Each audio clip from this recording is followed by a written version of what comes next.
Olá, uma boa noite a todos vocês, sejam aqui muito bem-vindos. Hoje estamos fazendo aqui uma transmissão simultânea, tanto no canal do YouTube, a Bruno Augusto Psicanalista, no canal do Ibraps e também aqui no Instagram. Então vocês podem ir acompanhando aqui todo o nosso desenvolvimento. Hoje vamos falar então um pouco sobre perversão. É super interessante esse percurso que estamos fazendo. É um percurso a partir da leitura de um livro chamado Perversão, como vocês podem ver aqui na tela. Uma obra da Casa do Psicólogo, editado aqui então pelo Flávio Carvalho Ferraz. Uma obra super interessante, onde podemos aqui notar todos estes conceitos da psicanálise, principalmente esse conceito tão importante, muitas vezes um pouco mal entendido. A perversão, como no encontro passado que nós fizemos, uma live que está disposta aqui no canal, tanto do Ibraps como no meu canal, Bruno Augusto Psicanalista, que vocês podem então ali acompanhar um pouco sobre essa temática, essa primeira discussão que nós fizemos então em torno da perversão. Um conceito, uma conceituação que viemos fazer um tanto quanto teórica também sobre a perversão. Não só os estudos iniciais que Freud faz a partir da perversão, lá nos 3 ensaios sobre a teoria da sexualidade. O primeiro ensaio, que é esse ensaio que se trata justamente sobre as aberrações sexuais. É muito interessante a gente pensar como o conceito da perversão ele é muito mais amplo do que a gente imagina. Hoje, nós, claro, percebemos como os conceitos vão sendo difundidos popularmente e muitas vezes são compreendidos sem, de fato, uma base científica. Então, nosso objetivo é justamente trazer essa clareza a partir da terminologia perversão e começar a definir. Então, nós fazemos aqui a leitura dessa obra que já citei. Aqueles que estão nos acompanhando também aqui pelo Instagram, que querem fazer algumas perguntas, eu convidaria vocês também a fazerem as perguntas lá pelo canal do YouTube. Vocês podem entrar no link aí na minha bio, vocês vão ser direcionados para o canal do YouTube, onde nós conseguimos então administrar melhor aqui as perguntas, as colocações, as contribuições sobre essa temática. Então, para vocês que nos estão acompanhando, uma boa noite, sejam muito bem-vindos. É uma grande alegria podermos mais uma vez aqui estarmos juntos para discutir essa temática. A perversão, que é esse termo, como a gente já disse, muitas vezes mal compreendido, que nós fizemos as delimitações teóricas no nosso encontro passado, e hoje vamos trazer aqui então um relato clínico contido aqui nesse livro chamado Perversão. Nós vamos percorrer então esses caminhos, vamos fazer a leitura de alguns trechos que são importantes e vamos fazendo aqui as nossas considerações. Eu gostaria de voltar só a um primeiro momento sobre a perversão, a conotação que nós temos dessa terminologia, que é super interessante, pensarmos a perversão a partir do que ela foi considerada também no passado como aquilo que estaria fora da norma, então considerado normal daquela época, a lógica reprodutória, a lógica dos sexos, enfim, qualquer manifestação que estivesse fora desse conceito de normalidade era tido então como perverso. Mas nós sabemos que na psicanálise esse termo ele é muito mais amplo do que somente esse desvio, porque dita também sobre uma espécie de organização do sujeito. E é justamente sobre esse tópico que eu gostaria de chamar muito a atenção. Tá?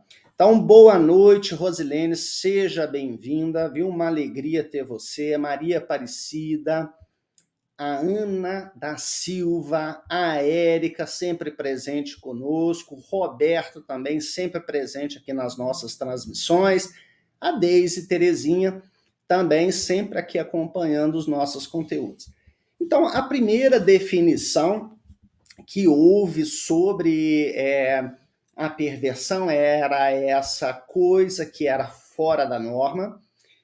Devemos sempre considerar também na psicanálise as diversas formas de perversão, as formas desviantes da sexualidade, aquelas que podem também chegar aos extremos, por exemplo, pessoas que têm prazer em serem espancadas, em praticarem alguma espécie de agressividade durante o ato sexual, pessoas que talvez tenham algum tipo de prazer, algum tipo de satisfação com alguns objetos que não seriam normais da sexualidade.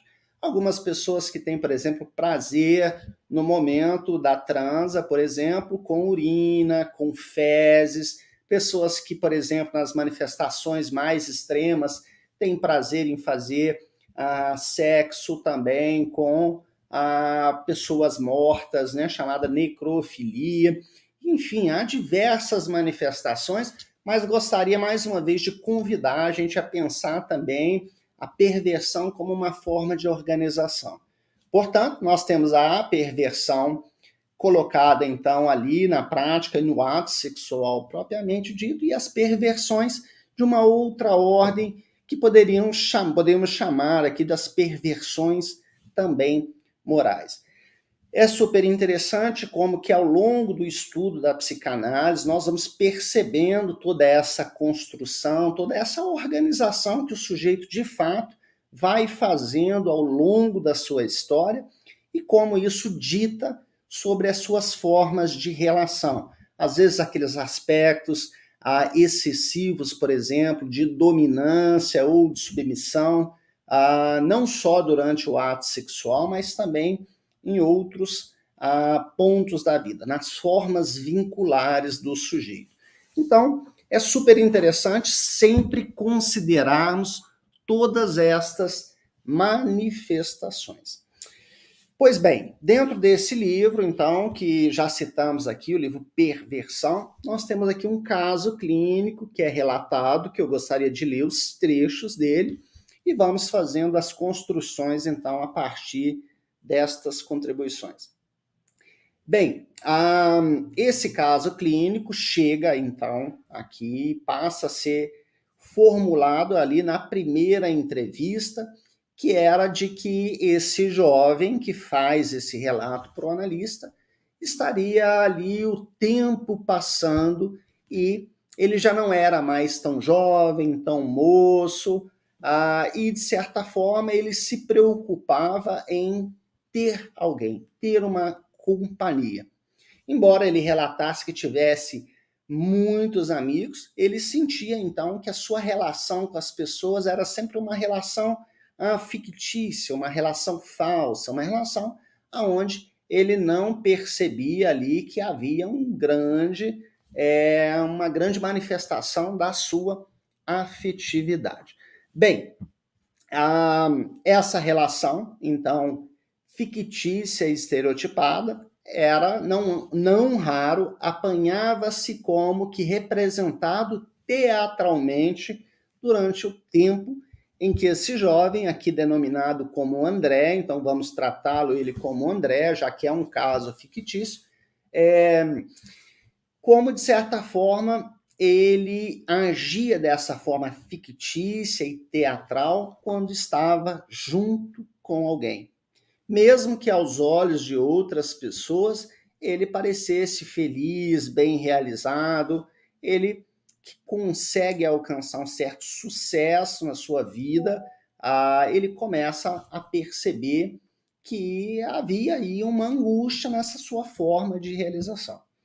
Ele que havia traçado, então, de uma forma bem calculada, um objetivo de vida muito preciso e que era em torno também do dinheiro, do poder, o que já nos mostra alguma espécie de relação também que dita sobre a perversão. Ele vai construindo, então, toda essa sua história, começa a conhecer pessoas ricas, pessoas influentes, a fim, então, de levar uma vida glamurosa, diferente daquela que era da sua família, então, de origem. Ali, durante a sua formação acadêmica, ele conhece um amigo que era muito rico, que vai se tornar o seu melhor amigo, e ele passa a ser meio que adotado por essa família, devido a essas relações já fictícias que ele estabelecia, e começa a frequentar essa casa, a conhecer e a conquistar a confiança dos pais desse seu amigo. E, claro, o André, que já era um moço rico e bastante requisitado profissionalmente, ele começa a obter, então, êxito no seu próprio projeto, que era esse motivo de uma autoconfiança muito forte, que parecia muitas vezes até mesmo desmedida. Para aqueles que querem acompanhar e que já possuem o livrinho, o livreto Perversão, nós estamos aqui na página 35, então vocês podem acompanhar aqui o relato clínico, tá? Eu vou fazendo a leitura de alguns fragmentos e vou trazendo aqui as nossas considerações. A Elza também já está conectada, muito obrigado. A Janef também conectada conosco, sempre aí compartilhando os materiais e, enfim, todas essas nossas transmissões sobre a psicanálise. Para aqueles que desejam fazer as perguntas, então, sobre essa temática, podem ir fazendo, na medida do possível, nós vamos fazendo aqui as considerações necessárias.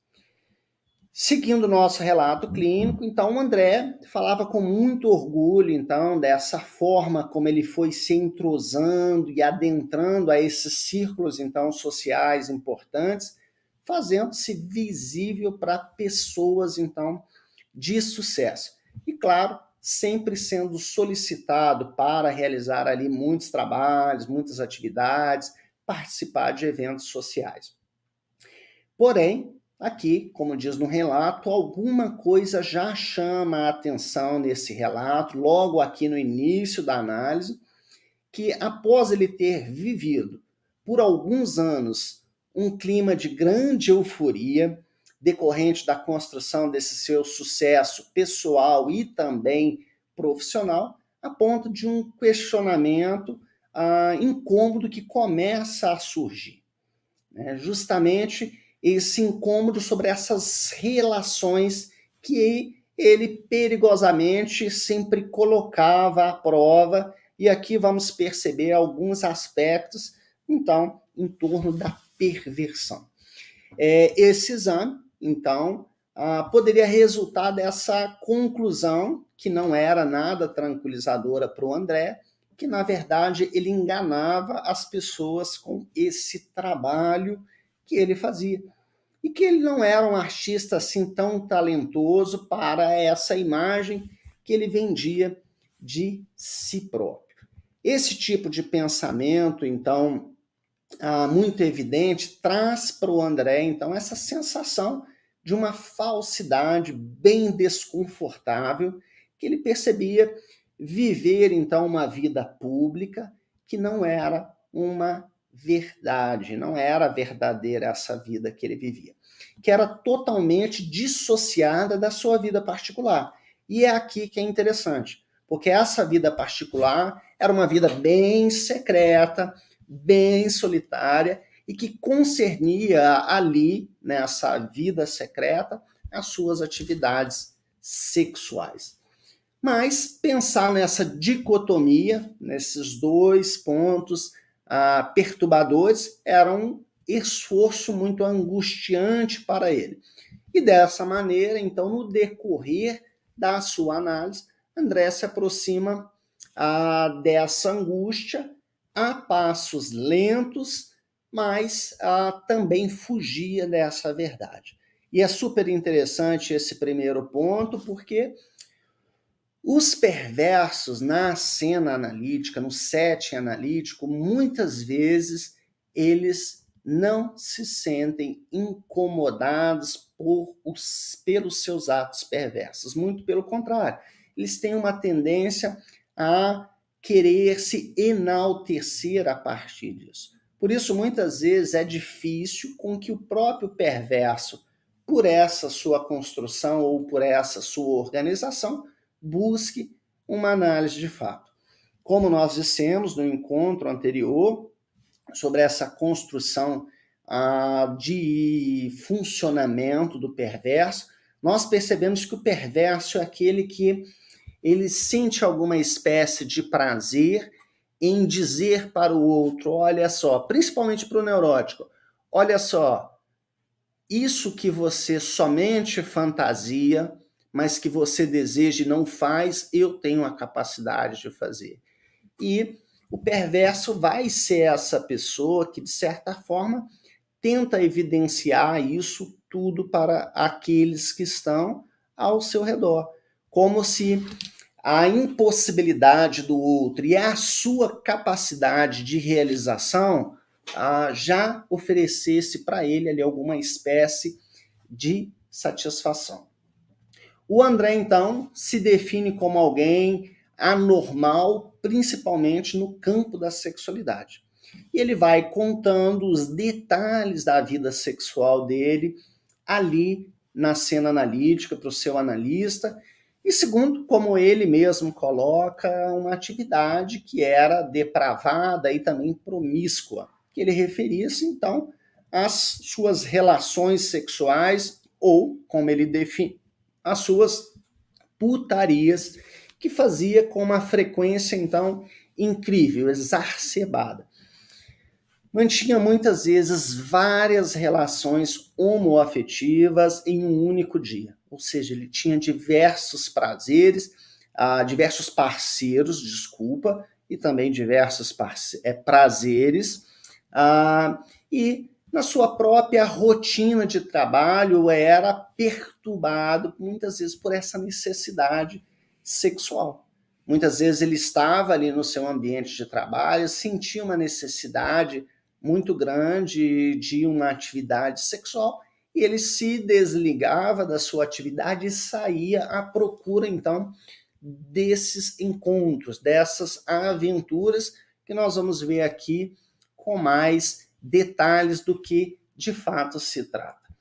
Bem, toda essa necessidade era uma busca de procurar parceiros ali para um sexo rápido que satisfizesse, então, todas as suas necessidades e satisfações. E nessa sua prática, então, sexual, ele seguia invariadamente o mesmo roteiro. Saía à caça, nunca tardava em localizar uma pessoa que, de certa forma, pudesse entrar. E nesse ponto, é super interessante a gente pensar toda essa dinâmica, essa capacidade perceptiva que os perversos possuem. Existe um caso na psicanálise muito transmitido, que é o homem da capa preta. O homem que, de certa forma, saía à procura das suas vítimas para causar nelas algum impacto, e ele ia para um parque, nu, somente com uma capa preta, um sobretudo que tampava todo o seu corpo, e quando ele percebia uma vítima, ele abria a capa e já estava ali com o pênis ereto. E aquilo, de certa forma, causava algum certo espanto naquelas pessoas pela qual ele fazia, então, e se exibia. E as vítimas saíam ali espantadas pelo ato, pela surpresa. Até que um dia, ao abrir a sua capa preta com um pênis ereto, uma mulher olha para ele, olha fixamente para o pênis dele e diz, nossa, que pênis feio, né? E ele fecha a capa imediatamente e sai dessa cena, porque ele não conseguiu capturar aquilo que, de certa forma, fazia parte do exibicionismo ou da fantasia que ele, então, buscava. O André, nesse caso clínico, é essa pessoa que tem essa percepção, então, das suas vítimas, um certo padrão, e ele fazia essa busca. Cada detalhe que ele buscava evidenciar na análise mostrava como era importante para ele toda essa construção, toda essa montagem. Uma sedução que muitas vezes ele utilizava e fazia com um certo tom de voz sedutor, uma voz mais baixa e, super interessante, como ele mesmo relata, uma voz também infantilizada. E o ato de abrir o zíper repentinamente e ver surgir ali naqueles parceiros que ele buscava o pênis, ele era fundamental para a excitação dele. Então, tinha alguma coisa nessa cena que chamava muito a atenção. Bem, e claro, quando ele se deparava ali com essa cena, com esse parceiro sexual e ia fazer então toda esse ato sexual, ele ficava ali impressionado e percebia como ele deveria usufruir de toda aquela situação e provocar o máximo de prazer para aquele parceiro. Até que ele então ejaculasse, e ali tinha uma relação muito interessante. Ele colocava uma certa espécie de prazer no ato ejaculatório, um certo sabor, tudo aquilo fazia parte desta construção do André. E claro, tinha ali um aspecto interessante onde ele buscava principalmente parceiros mais jovens, na flor da adolescência, e um ponto super interessante, porque ele não tocava o próprio pênis e não fazia questão que o outro também o tocasse. E esse ponto se torna fundamental para a gente entender a perversão. Temos aqui algumas perguntas. O Roberto nos pergunta se a Megalinha Troy seria uma forma de perversão. Considerando, Roberto, toda essa construção de aquilo que sairia da norma, poderíamos considerar.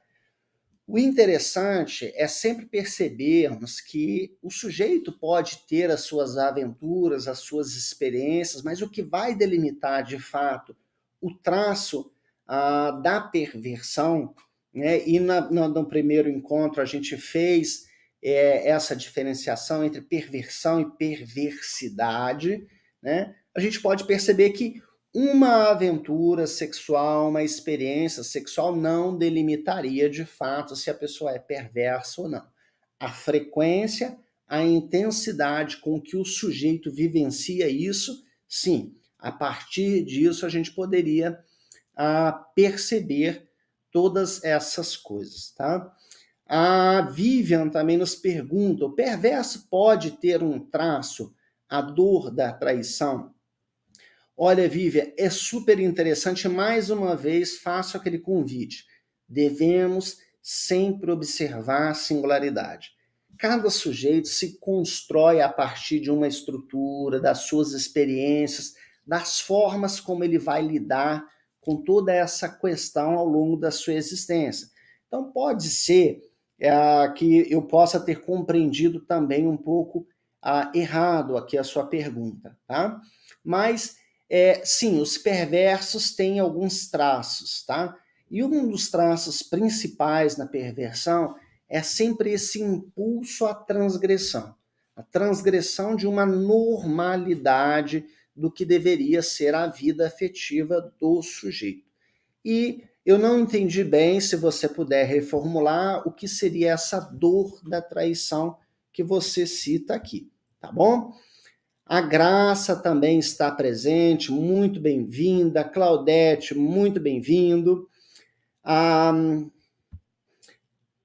Érica nos pergunta: a perversão pode aparecer na pessoa depois de uns 60 ou 70 anos de idade? Érica, super importante essa sua pergunta, eu acho super pertinente. Quando a gente pensa perversão, a partir daquilo que Jacques Lacan nos coloca e nos provoca como uma estrutura psíquica, uma forma de organização, nós vamos perceber que o sujeito já vai manifestar alguns traços desde a sua infância. Mais uma vez, vou citar aqui aquela série que chama Dahmer, que está sendo muito difundida, que é super interessante.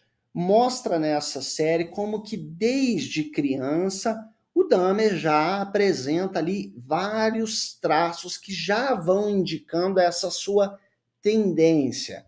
Então, pode ser que o sujeito se manifeste de forma mais intensa numa vida futura? Sim, mas podemos já perceber traços bem marcantes durante todo o desenvolvimento da vida dessa pessoa. Tá? Então, uma pessoa que está lá aos 60, 70 anos, nós já podemos perceber como que ao longo da sua existência ela já foi manifestando diversos traços de perversidade ou de perversão como uma organização psíquica ao longo do seu desenvolvimento. Tá bom? Temos uma pergunta da Graça. Toda sexualidade gira em torno da psicológica? Toda sexualidade genérica gira em torno da psicológica? Graça, a sexualidade, principalmente a partir do viés psicanalítico, ela é constituída. O sujeito, ao longo da sua experiência subjetiva, das suas relações, dos seus vínculos, das suas formas defensivas, ele vai encontrando maneiras.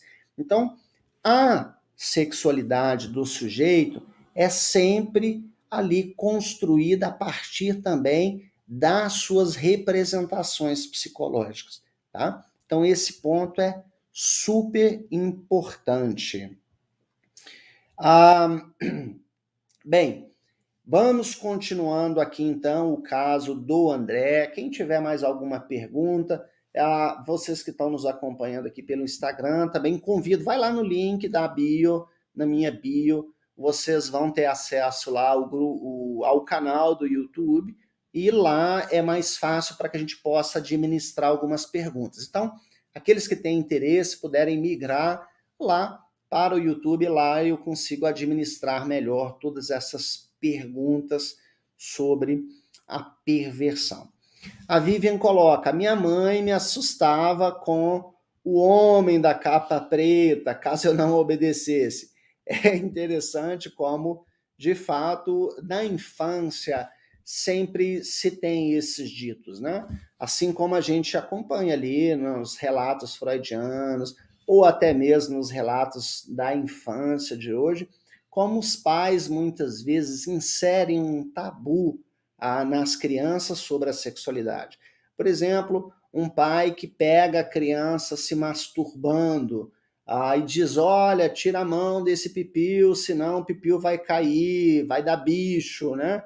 Isso vai fazendo diversas construções na vida dessa criança, vai compondo todas essas fantasias e vai compondo todo um cenário que pode se desembocar em diversas saídas para o sujeito. Pois bem, continuando aqui o caso do André, então, do livro Perversão, que a gente está fazendo a leitura, quando eventualmente, então, era instado a mudar esse seu roteiro, quando o parceiro, por exemplo, nesse encontro dessas suas aventuras sexuais, pedia ou para penetrar ou para ser penetrado, o André relutava em aceitar isso, e se ele fazia, se ele cedia a esse desejo do outro, isso gerava para ele um certo tédio.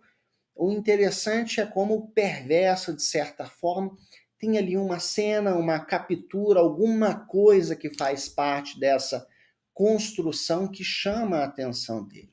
Outras coisas não. Então ele busca somente essa satisfação única. Bem, no começo da análise, ele já havia repetido uma relação com o mesmo parceiro. E após essa relação, não restava o menor interesse por aquela pessoa. Era como se fosse, que ele mesmo descrevia, como um palito de fósforo que se queima. Como ele se tratava de explicar. Era um fogo que ele tinha que logo, logo se apagava e ele não tinha mais interesse por essas pessoas que ele procurava. Por isso, essa constante troca, então, de parceiros que ele fazia. E ele gostava, então, de dizer ali para o analista todas essas suas experiências sexuais e contava como muitas vezes ele sabia os locais que ele deveria buscar, né? Por exemplo, aonde alguns homens estariam, por exemplo, com uma certa abstinência sexual forçado pelas circunstâncias, algumas situações que favoreciam com que essas outras pessoas com que ele se encontrava mantessem, então, uma relação sexual com ele. Super interessante que toda essa exposição que ele fazia, né? Essa busca pelo parceiro em locais públicos, essa busca que ele fazia destas pessoas, desses jovens, de certa forma, tinha ali um certo perigo e muitas vezes ele que mantinha essa vida social também por um outro lado muito intensa, mas secreta e escondida. Então, todo esse perigo era muito excitante para ele, mas em algumas ocasiões faz ele também, claro, passar por alguns mal bocados. Então ele relata, inclusive, um momento em que ele foi perseguido, e ele teve que deixar o carro dele, teve que abandonar e escapa por pouco de um certo perigo devido a essas exposições. E esse ponto é super interessante para a gente pensar também essa organização do perverso, como ele, de uma certa maneira, encontra uma espécie de prazer justamente nesse perigo. E uma característica que nós temos aqui na organização perversa é que o perverso sempre é aquele que se coloca em um encontro perigoso, secreto, mas que é aquele que também conta com um certo prazer em ser descoberto em todas estas suas aventuras, em todos esses riscos ou essas formas de obtenção de prazer. Temos aqui também outras perguntas, nós vamos respondendo aqui na medida. A Graça também aqui nos pergunta, vamos lá, Graça, para a sua pergunta. Quando percebemos o distúrbio do sujeito como masturbação oculta, devemos pronunciar?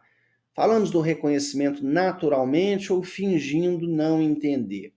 Graça, ao longo do desenvolvimento infantil, é inevitável com que a criança reconheça que os seus órgãos genitais trazem alguma espécie de prazer. Então, todo esse encontro, essa descoberta, é natural. Criar tabu sobre isso pode só fazer com que tenhamos decorrências, às vezes mais sérias, mais severas, às vezes ou uma tentativa de rompimento com todo esse cenário que tenta conter a sexualidade do sujeito. Então, sim, se pega uma criança se masturbando, em algum momento deve-se conversar com ela sobre isso. Afinal de contas, faz parte do desenvolvimento infantil. É raro a gente encontrar relato de uma pessoa que não se masturbou na infância, não acariciou seus próprios genitais, porque faz parte da constituição do próprio sujeito, tá? A criança, ao longo do seu desenvolvimento, vai conhecendo o seu corpo, essas regiões que causam ali prazeres também. O Roberto também tem uma outra pergunta, ele diz: o homem voyeur pode desenvolver essa tendência em função da figura da mãe castrada? Super interessante a sua pergunta, viu, Roberto? É interessante como que existe nessas características alguns elementos que são centrais, tá? O exibicionista, o voyeur e outros tipos de manifestações têm ali alguns elementos que são centrais. Segundo aquilo que a psicanálise, principalmente a partir do Lacan, nos coloca, é aquele objeto causa de desejo. Tá? O objeto pequeno a seriam objetos do qual a criança cria toda uma orbitação, ela gira em torno desse objeto, tentando encontrar uma satisfação idealizada, uma satisfação absoluta, um gozo pleno. Porém, sempre se esbarra com alguma coisa que impede de fato essa relação. Nesse caso, eu convidaria a perceber muito essa questão do olhar. Se a gente volta na nossa construção passada, não podemos deixar de esquecer, de lembrar, perdão, aquela provocação lacaniana, perversion, né? A versão do pai. Então, geralmente, essas pessoas que manifestam ali uma perversidade ou uma organização perversa, elas tentam criar a sua própria lei. Então, com certeza, uma mãe castrada e um pai castrado vai fazer parte dessa organização, tá bom? A Maria Cristina também está presente. Boa noite. A minha grande amiga Kelly Arruda, que alegria ter você aqui, viu, Kelly? Uma alegria mesmo. A Janef também coloca aqui uma pergunta. O gozo do perverso depende do não consentimento do outro? Em alguns casos, sim. Tá? Em alguns casos, nós podemos considerar isso claramente. Agora, o que é interessante é que muitas vezes o perverso faz uma espécie de enlaçamento, de vínculo, em que ele tenta convidar o outro para essa cena que para ele é prazerosa, mas para o outro aquilo que marca muitas vezes a impossibilidade. Então, por isso que muitas vezes nos convites dos perversos, Janef, muitas vezes não há tanto consentimento do outro. Então, se a gente pensa em algumas situações mais abusivas, mais intensas ou mais patológicas, nós temos aí algumas situações em que, por exemplo, a forçar a atividade sexual, alguma coisa muito próxima ali do abuso, das atividades sexuais que envolvem, por exemplo, um certo fetichismo, um certo sadismo, de provocar isso no outro. Muitas vezes, o outro não tem um total consentimento. Vocês lembram daquele filme 50 Tons de Cinza, um filme que foi muito famoso e que justamente explorava isso. Aquela mulher, que agora não me lembro o nome do filme, me perdoem, mas como ela, de certa forma, ia se permitindo a um prazer que ela não vivenciava, né? Muitas vezes sem um consentimento, mas fazia parte daquele contrato. Agora, ali era um encontro de duas partes perversas, por isso a relação ia se tornando prazerosa, e por isso que muitas pessoas também gostaram tanto desse filme, justamente pela aventura que era proporcionada, todo aquele rompimento com a norma, todo aquele rompimento da atividade sexual que fazia a transgressão, que trazia prazer. Então, é super interessante a gente observar essas relações para que a gente entenda esses vínculos, né? Mas o perverso sempre vai ser essa pessoa que vai fazer essa convocação de um prazer que o outro não alcançaria, né? Então, o perverso é sempre esse, que tenta transgredir. O neurótico é aquele que tem um certo barramento, uma certa impossibilidade, marcado pela castração. Ele tem o desejo, mas não vai para o ato, muitas vezes. Por isso ele fantasia. O perverso já seria essa pessoa que já teria a capacidade de satisfazer as suas fantasias. A Nazaré está aqui presente conosco também. Seja muito bem-vinda. Pois bem, em toda essa trama, então, que a gente pode perceber aqui, o André sabia o que era, então, supostamente bom e prazeroso para ele, um prazer que as pessoas normais, e aqui vamos dizer os neuróticos, marcados pelo recalque, não conheceriam. Então ele vai relatando todas as suas noites agitadas, as festas, as baladas, todas as suas grandes aventuras sexuais e como ele fazia tudo que ele desejaria, enquanto o analista dele estaria lá sentado em casa, de pijama, no sofá, assistindo televisão, e que não soubesse, então, aproveitar a vida.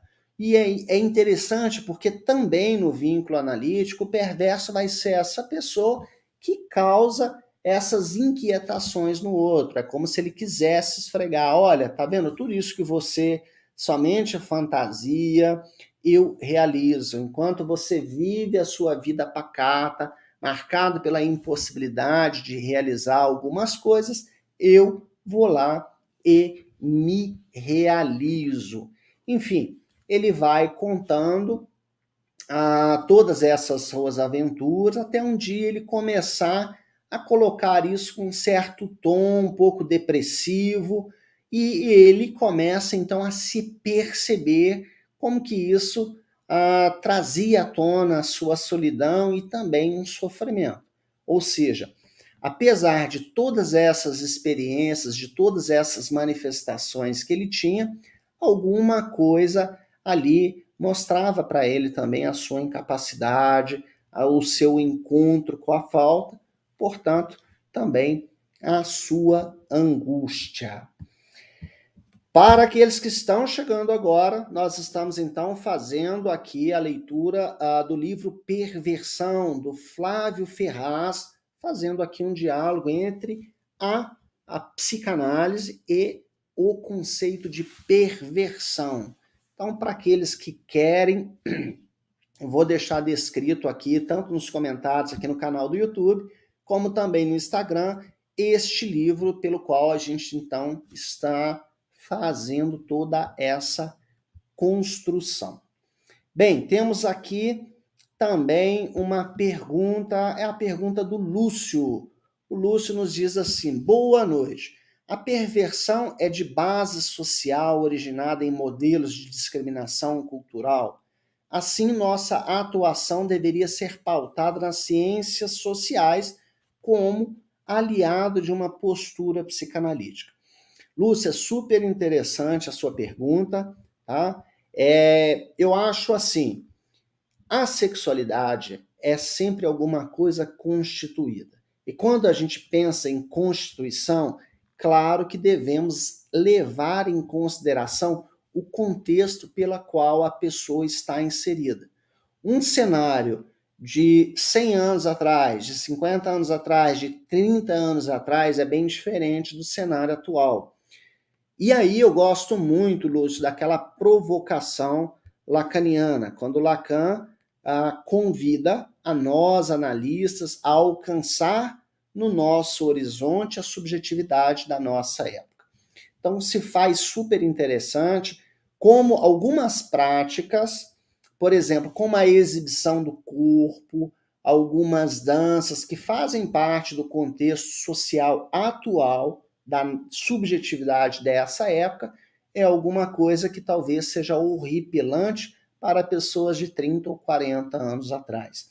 A relação do sujeito com o corpo, a exibição corporal, a sua forma diante da sexualidade na atualidade, uma manifestação talvez de encontro sem afeto, tudo isso dita sobre uma época. Então, devemos considerar sempre, e a psicanálise faz esse convite mais do que nunca para nós, a pensarmos a constituição do sujeito e o contexto também no qual ele está inserido.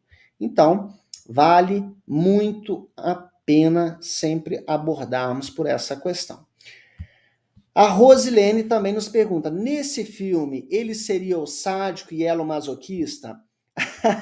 Super interessante a sua pergunta, Rosilene, porque assim, é uma complementaridade, entende? Não existe o sadista sem o masoquista e vice-versa. Cada um precisa do outro para manifestar-se de alguma forma. Então, sim, é interessante porque nesse jogo do perverso, ele sempre encontra ali, ele tem capacidade perceptiva para tal, ele sempre faz esse convite de alguém que possa vir complementar toda essa sua fala. É claro, como podemos perceber aqui no próprio caso do André, tá? Que está aqui no caso do livro Perversão, como alguns encontros, alguma dessas tentativas, ele não encontra quem, de certa forma, faça essa reciprocidade do vínculo. Tá? Mas esse par sadista, masoquista, é sempre interessante como há um prazer e uma integração de ambas as partes. Assim como o exibicionista.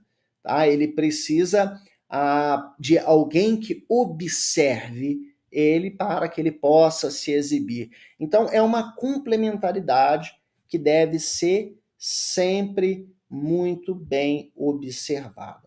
E a Gisele nos diz, boa noite, mais uma aula maravilhosa. Obrigado, Gisele. É super bacana a gente sempre buscar entender. Então, partindo aqui mais uma vez, então, de toda essa construção, é interessante, por exemplo, como o André vai relatando toda essa sua relação, como que ele também faz provocações ao analista, provocações que é típico da própria construção, da própria organização da perversão. E aqui ele conta como há uma construção familiar, ele que vinha de uma família, então, compostas de 4 irmãos, como é que ele cria uma história, né? Porque um outro irmão dele também era homossexual, e como que ele coloca, então, uma certa teoria em torno disso. Em alguns momentos, ele coloca que a sua mãe, então, era uma mulher muito perturbada, de quem ele procurava manter sempre uma distância. Recusava muitas vezes ali durante a infância a comida que a mãe lhe preparava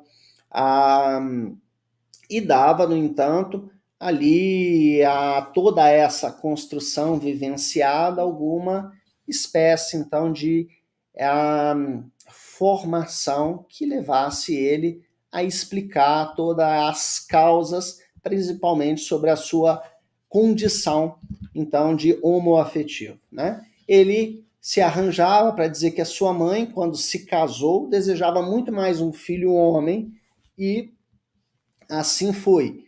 Então, o primeiro filho, que ela desejou ser homem, se tornou, então, heterossexual e não havia sofrido essa interferência negativa da mãe. Ao ela se engravidar uma segunda vez, desejou uma menina. Por essa razão, o André, então, veio a se tornar homossexual.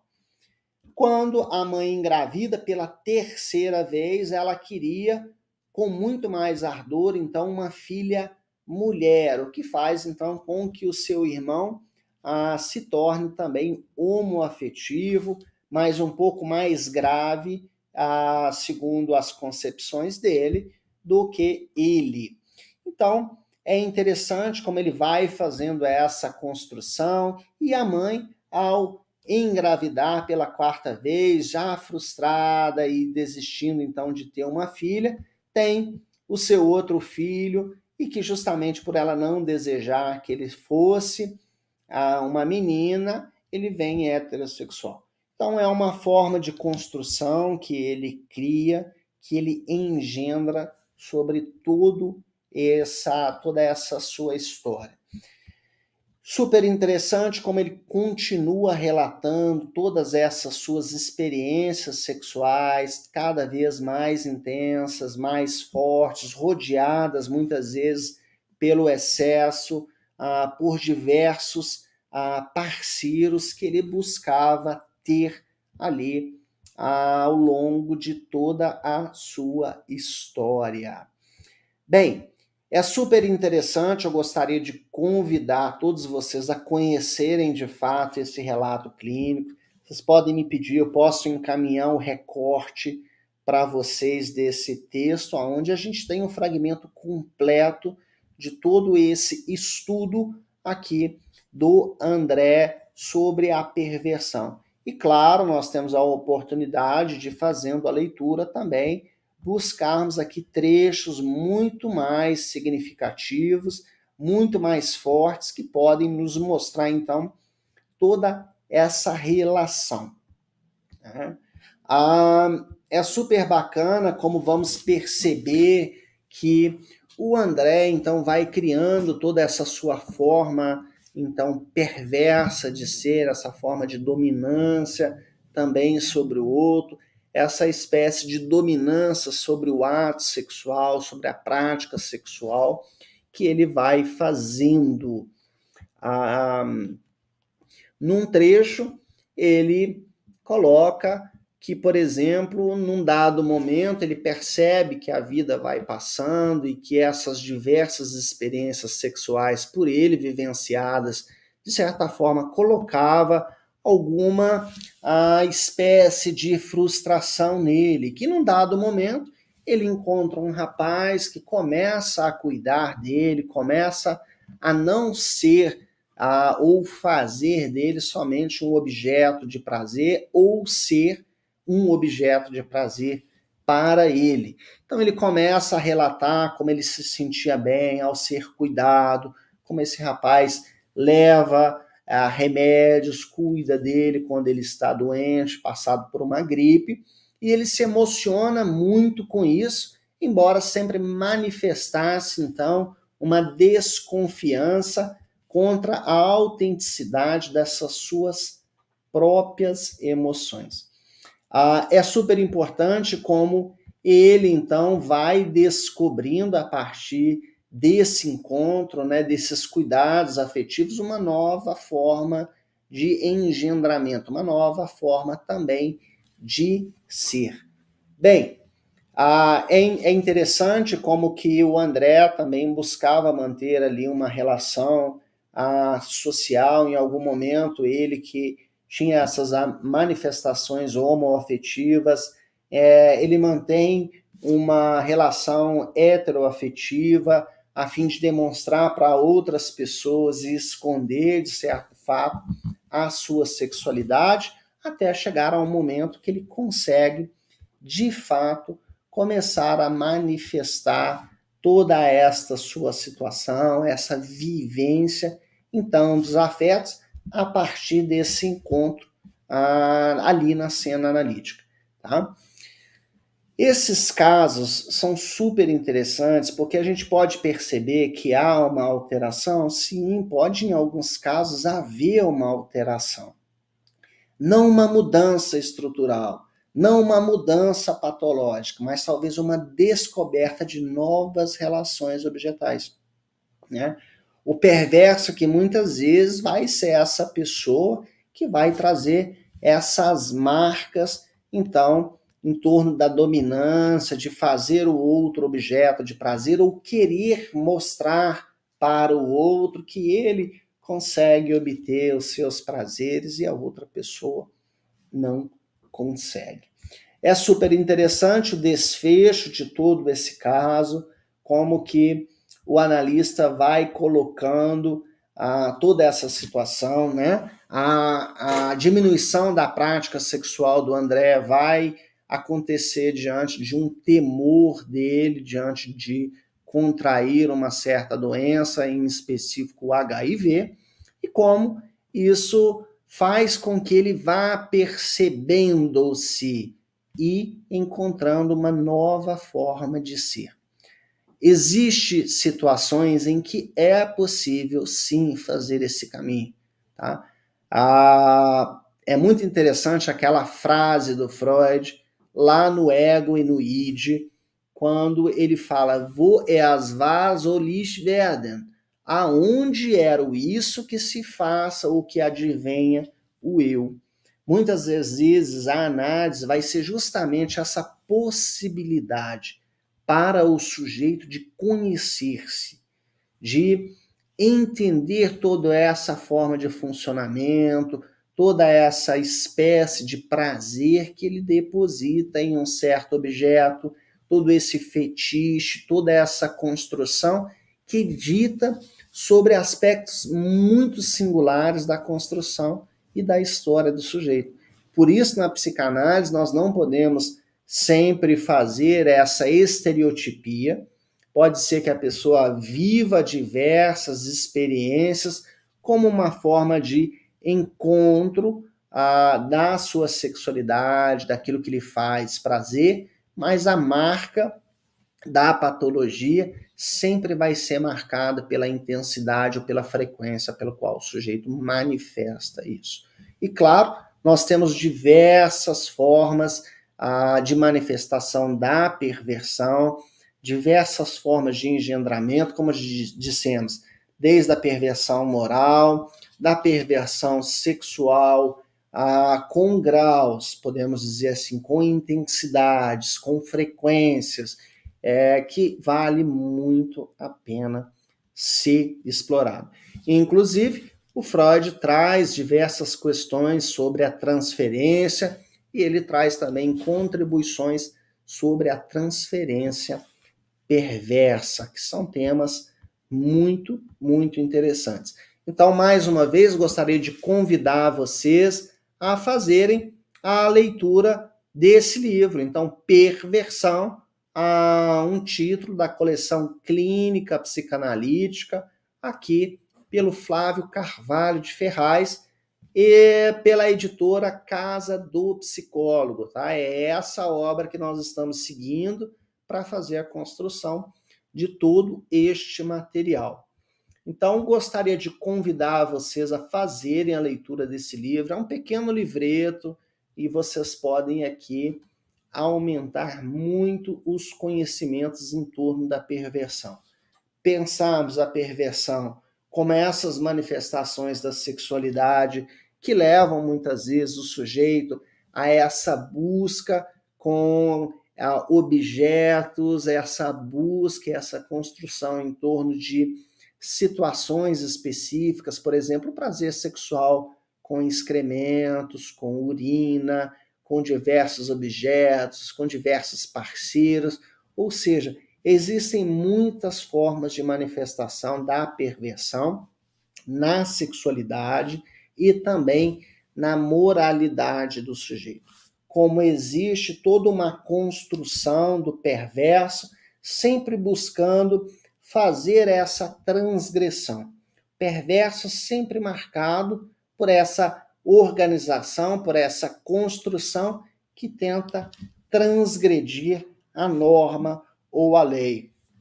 O perverso seria aquela pessoa que, de certa forma, recusa a lei da castração, recusa a interdição do desejo, não como psicótico, mas de uma forma bem especial, e ele faz uma tentativa de tornar-se a própria lei. Ele que não aceita essa lei da castração, essa lei da interdição paterna diante do desejo e começa a construir ele próprio, como se fosse uma nova versão do pai, toda essa sua construção em torno do desejo. Então, vale muito a pena entendermos toda essa construção em torno da perversão, dentro dessa construção da psicanálise. E como que nós temos, a partir disso, então, uma amplitude sobre a perversão. A Daisy aqui nos pergunta, a pessoa que pratica swing é um perverso? Daisy, mais uma vez volto a repetir. O que vai marcar o traço da perversidade é sempre esse encontro com a transgressão, esse rompimento que o sujeito faz com a normalidade. Pode ser que uma pessoa tenha prazer na prática do swing, mas que não quer dizer que seja uma pessoa perversa propriamente dita. Tá? Se a gente pega a terminologia da perversão na sua origem, seria tudo aquilo que foge da normalidade. É um conceito da sexologia um tanto quanto, vamos dizer, arcaico, lá do 1900 e um pouco anterior. Então, dentro dessa lógica, sim, poderia considerar uma perversão. Agora, dentro da atualidade, eu convidaria a gente a pensar as novas formas de sexuação do nosso tempo, as formas de sexuação do sujeito, a sua construção, e se isso não é apenas uma forma de prazer ocasional que não dita em específico sobre uma perversidade, sobre uma construção perversa. Então, é interessante observarmos toda uma construção. Eu não me arriscaria jamais a uma estereotipia, mas convidar a entender toda essa forma de manifestação, frequência, intensidade, toda essa questão ligada em torno da fantasia que o sujeito faz, tá bom? Então, bem, pessoal, agradeço a participação de todos vocês. Aqueles que tiverem alguma dúvida, podem me procurar, na medida do possível, me coloco à disposição para que a gente possa, então, tirar aqui algumas dúvidas sobre a perversão. E na semana que vem, nós continuamos essa nossa saga, então, de discutirmos, de falarmos sobre conceitos da psicanálise. Então, em breve eu já posto para todos vocês qual é a nossa próxima temática. Vocês também podem colocar aqui as suas observações, as sugestões de temas para que a gente possa também realizar os nossos encontros futuros. Então, desejo a todos vocês uma boa noite e quarta-feira que vem eu aguardo vocês novamente para que a gente possa continuar aqui discutindo sobre, não discutindo e dialogando, discutindo e dialogando sobre a psicanálise. Uma boa noite para todos vocês e até quarta-feira que vem. Tchau, tchau!